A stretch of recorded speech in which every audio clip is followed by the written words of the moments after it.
First the issue. I coulda stopped him. I coulda stopped him. It's me. It's me. Definitely my fault. Definitely my fault. No, I'm gonna do me. I'm gonna do me regardless. I told him to leave his mom and, the people home, and he still broke them. It's crazy, man. It's gonna get bad. It's gonna get bad, man.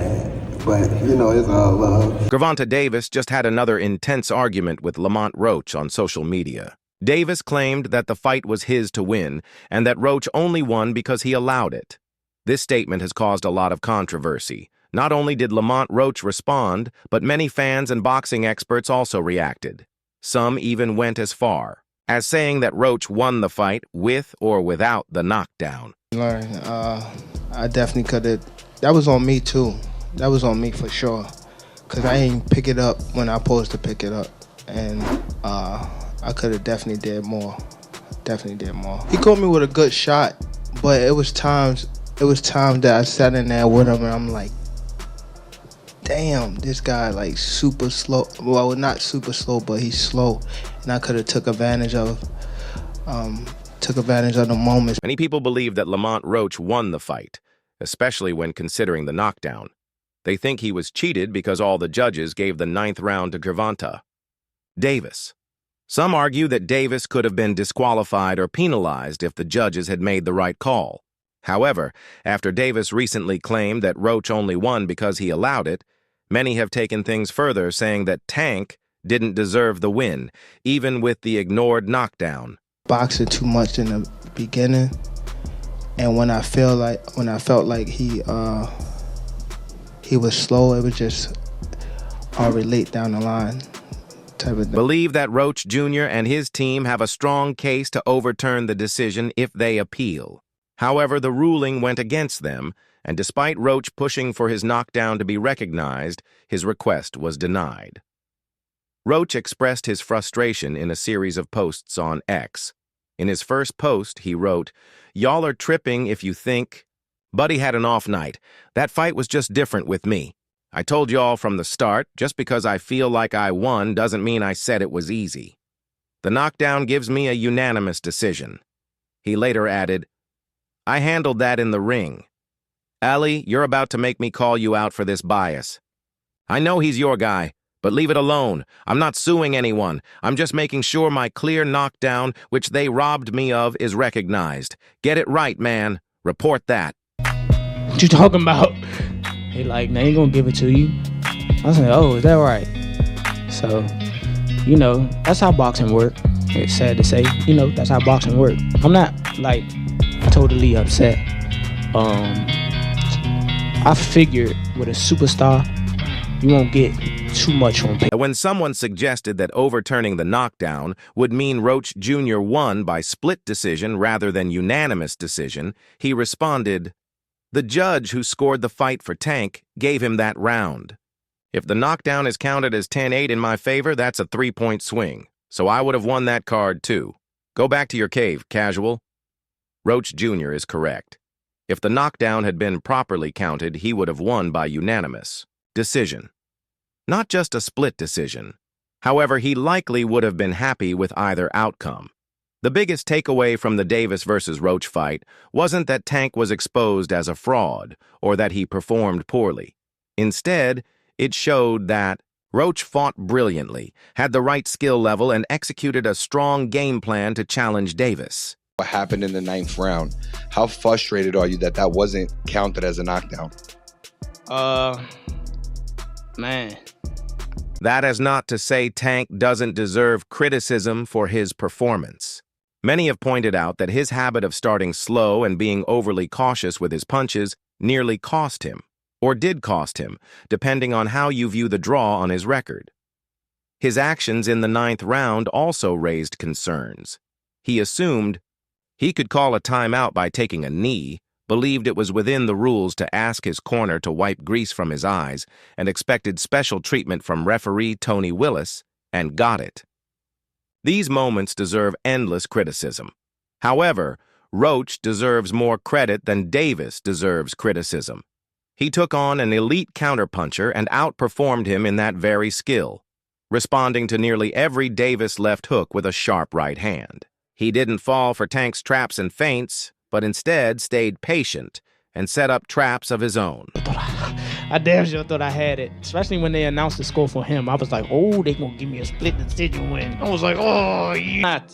Honestly, I thought I should have won without that being counted a knockdown. Look, I ain't the ref. I ain't really, you know what I'm saying? Like, if he had to... Roach traded punches. He did it just long enough to show Davis he meant business before quickly getting out of danger. He also proved he has an incredible chin.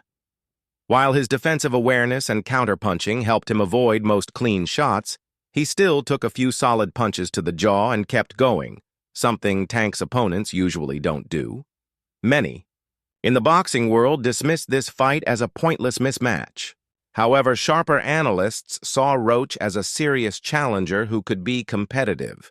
Still, no one expected the Reaper to take a scythe to Tank's perfect record. The white shirt out his eye, but the rules do state if you voluntarily take a knee, then that's an automatic 8 count.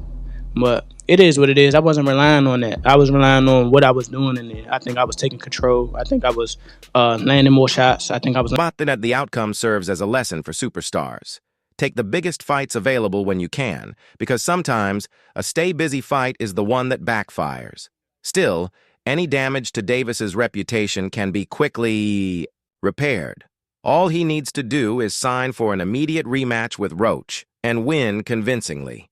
At the post-fight press conference, Davis hinted at a bigger fight coming first, though he didn't reveal details. Some speculated it could be Tank versus Shakur Stevenson. But if that was the plan, unfortunately, this fight just lost a lot of its hype. But as soon as I heard that 114, I was just like, damn, all right, it's over with. So, yeah, man, it's just crazy. I ain't gonna lie. It's okay. We gonna run it back. It's okay. But if that was kind of a knockdown, I would win the majority decision.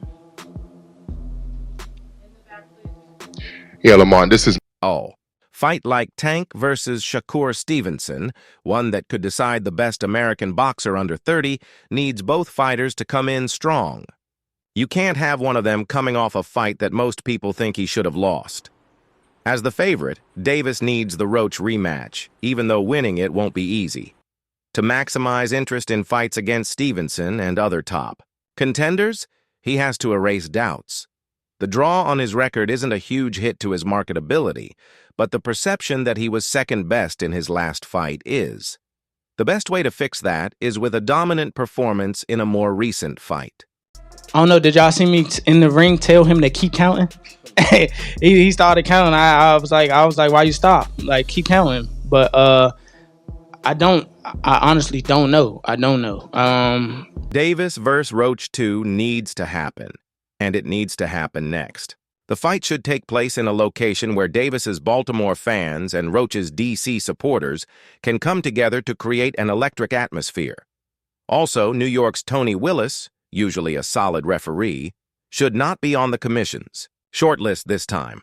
Right now, Tank Davis finds himself in an unfamiliar position. Once seen as the next big star after Floyd Mayweather, he now faces the toughest challenge of his career, battling his inner demons and proving he can bounce back stronger than ever.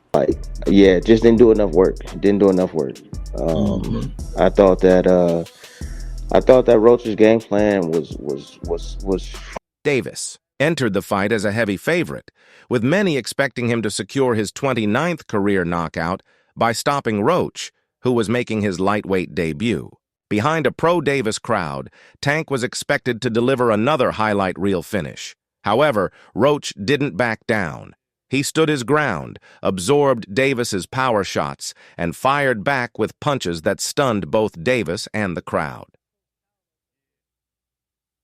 Known for his patience, Davis started slow, waiting for Roach to make a mistake he could capitalize on. But Roach never gave him that opportunity, staying disciplined and controlling the pace. Early in the fight, Davis smiled and talked trash. But as the rounds went on, he had to get serious when he realized Roach wouldn't fold under the pressure. Roach Jr., now 29, had faced Davis in the amateurs and come up short. But this time, he was ready for war. Anybody scared of nobody. It's all about the bread at the end of the day. In the perfect world, if I could have it, like how I want to have it, thank God Lamont Roach made a name for 135 division because we needed somebody. Okay. Let's be real. So now we got a new person. Thank God. So now we got Lamont Roach. If I can have it my way. I'm trying to bait, but Roach was just really patient. Roach was patient, bro. He was tight. He was patient. And he wasn't really rushing in. And every now and then he'll make a mistake. He'll probably lunge a little bit or reach with the right hand. And then he got countered. You know what I'm saying? But he didn't give a whole lot of, and it made me really. Turning pro, their careers took very different paths. Davis became one of boxing's biggest stars, while Roach was seen as a solid fighter who had lost his only previous world title shot against Jamel Herring for the WBO super featherweight title in 2019. Davis's rise to superstardom was cemented by his 2023 knockout victory over Ryan Garcia, a win that had him claiming the title of the face of boxing. But against Roach, that status was nearly taken from him in a lackluster performance. Their past history may have given Davis a false sense of confidence heading into the fight. However, Roach was fully prepared for everything Tank had to offer, including his devastating knockout power. By the middle rounds, Davis's usual smirk was gone as he realized the finish he expected wouldn't come easily. Davis started letting his hands go more, trying to create openings, but Roach held his ground and responded with sharp counters and combinations. Tank focused almost entirely on body shots, hammering away, yet Roach remained aggressive, pushing forward undeterred. Whenever Davis slowed down, Roach would slip in a counter. In round 8, Roach stunned Davis with a counter right hand. While Davis was never in serious trouble, the shot proved he couldn't just brawl recklessly. Sensing the fight slipping away, Davis turned up the pressure in the championship rounds. He landed some big power shots but never came close to hurting Roach. His increased activity won him the final 2 rounds on all 3 scorecards, securing a draw and allowing him to leave New York with his title. Statistically, Davis had a highly economical performance, landing 103 of 279 punches. Roach, on the other hand, was much busier, connecting on 112 of 400 punches. Great event. It was a great fight. They put in a fantastic performance. Both of them did, for real. Both of them really did put in a fantastic performance. It was a great fight, all that good stuff. It was a draw. At the end of the day, people are unsatisfied. I feel like, Davis's performance has left some boxing fans questioning whether he is still at the peak of his abilities. Now, former two-weight world champion Paulie Malignaggi has shared his thoughts ahead of the proposed rematch. Malignaggi, who knows a thing or two about rematches, having beaten both Juan Diaz and Lovemore Ndu in second encounters, spoke to Pro Box TV. He suggested that Tank may have a mental issue affecting his performances.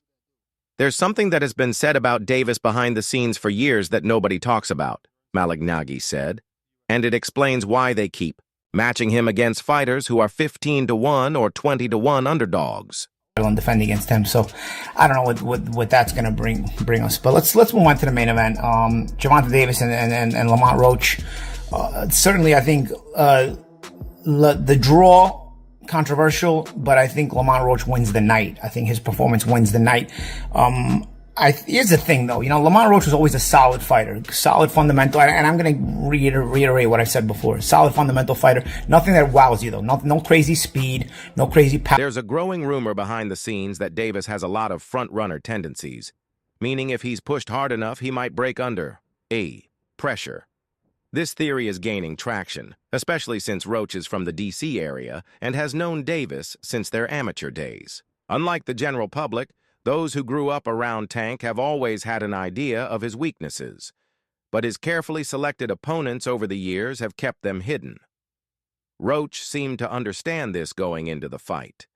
Instead of starting too fast, he paced himself, applying pressure gradually. He knew exactly what he was dealing with and aimed to bring out the real Davis as the fight wore on. And as the later rounds unfolded, signs of that began to show. The fighter who's been well-schooled, well-taught, and well-balanced. And that's who he was tonight. His sense of positioning allowed him to catch and shoot in some spots. He had a mentally strong game plan in terms of he was trying to hold ground a lot and sort of back up Gervonta Davis.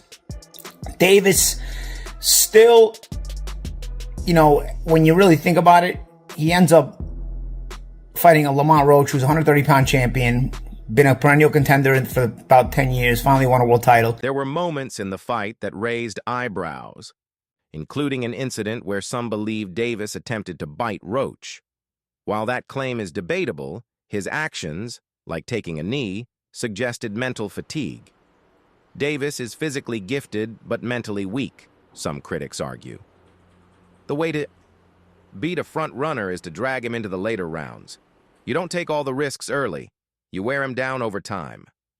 Fellow lightweight world champion Gervonta Davis also weighed in on the fight, sharing his thoughts on whether Tank was truly exposed. Speaking on the Porterway podcast, Gervonta addressed the lingering questions about Tank's performance and whether this fight revealed weaknesses in his game. Lightweights, tough lightweights that are out there, you go outside the weight class to defend the title and get a smaller guy, which is something that he'd done already before with Garcia a couple of years back. The guy he fought before Ryan Garcia. I don't know, man. You know, I can't keep reiterating how disappointing Gervonta Davis has been as far as the resume is concerned. Tank was exposed. He just thinks Lamont Roach was better than people expected. Lamont can really fight, Gervonta said. I thought Tank would knock him out, so he proved me wrong. Lamont is better than we gave him credit for, but I don't think Tank got exposed or anything like that. Despite Tank's underwhelming performance, the undefeated WBO lightweight champion, Gervonta Davis, has now spoken out, claiming he could be the first fighter to beat Tank if given the chance. Speaking on the Come and Talk to Me podcast, Gervonta revealed that he's always been confident about his chances against Davis, especially after their past sparring sessions. I always felt that when I really fight him, it's going to be easier than I expected, he said. Just based on knowing myself, my size, and what I bring to the table, I've always been confident about stepping into the ring with him. In my opinion, I feel like me and Lamont Roach, stylistically, is the hottest fight in the weight division. Yeah. Lamont Roach stood right there with Gervonta, the hardest puncher in the division, right? Ooh. So put him up against me, I'm not going nowhere. Y'all really gonna box, man. We're gonna fight. I feel like stylistically, that's one of the best matchups in the Gervonta Davis remains confident that he can beat Tank, saying it wouldn't be a brutal fight, but a strategic one. It'll be easy.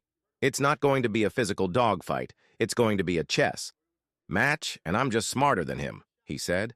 If my confidence was at a 9 before the Roach fight, it's still at a 9. Meanwhile, legendary top-ranked CEO Bob Arum also weighed in on Tank's performance during an interview with Sean Zittel on March 28th. I thought Roach won the fight. It was close, Arum said. I think Davis needs to start taking boxing. Seriously, it's not just a media thing. I don't know him personally, but he looked kind of ordinary. A rematch between Davis and Roach is expected this summer, but newly crowned WBO lightweight champion Gervonta Davis has his own ideas about what should come next. When it comes to Shakur and Tank, a lot of people have mentioned that fight. A lot of people say, when I'm arguing with him, going back and forth, they're like, oh, Shakur is ducking. I'm like, I just don't believe that. I don't. Obviously, you're closer to that situation. Oh, yeah, yep. You think Shakur's ducking? Ain't nobody scared